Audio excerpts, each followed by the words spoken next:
Sejarah pengembangan pistol mitrailleur M3 dimulai pada awal periode tahun 40-an, yakni tepatnya pada tahun 1941. Bulan Oktober tahun 1942, Departemen Persenjataan Amerika meminta untuk mengeluarkan dua persyaratan.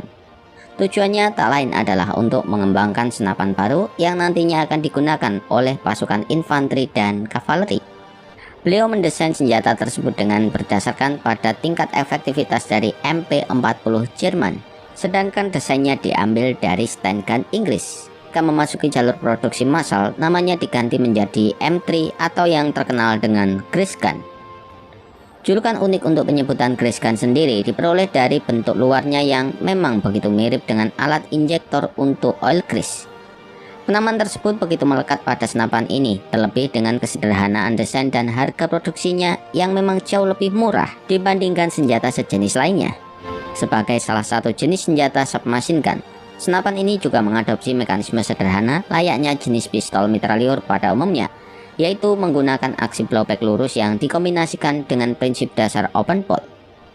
Jika ingin mengoperasikan senapan ini, maka pengguna harus membuka penutupnya terlebih dahulu, dikarenakan selain memiliki fungsi utama sebagai pelindung komponen blok receiver dari debu dan kotoran, fitur ini juga berguna untuk menyembunyikan komponen cocking handle yang tersimpan di dalamnya, sehingga pengguna mendapat keamanan lebih saat menenteng senapan ini dalam kondisi memuat amunisi.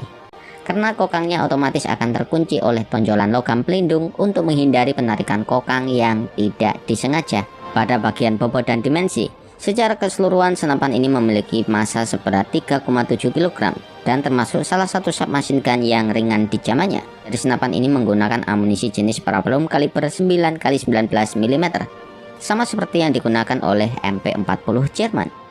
Sedangkan untuk performanya, Grease Gun memiliki kecepatan tembakan 450 butir peluru per menitnya.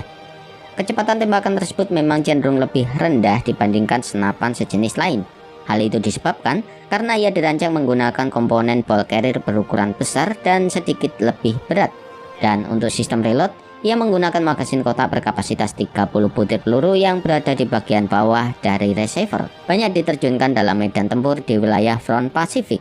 Ia banyak digunakan oleh berbagai pasukan militer Amerika Serikat, mulai dari pasukan infanteri hingga kavaleri, terutama yang paling terlihat adalah Korps Marinir. Senapan ini juga menjadi senjata standar awak tank pada saat itu. Dan sampai pada akhirnya, secara resmi posisi Grease Gun digantikan oleh senapan M4 pada awal tahun 90-an.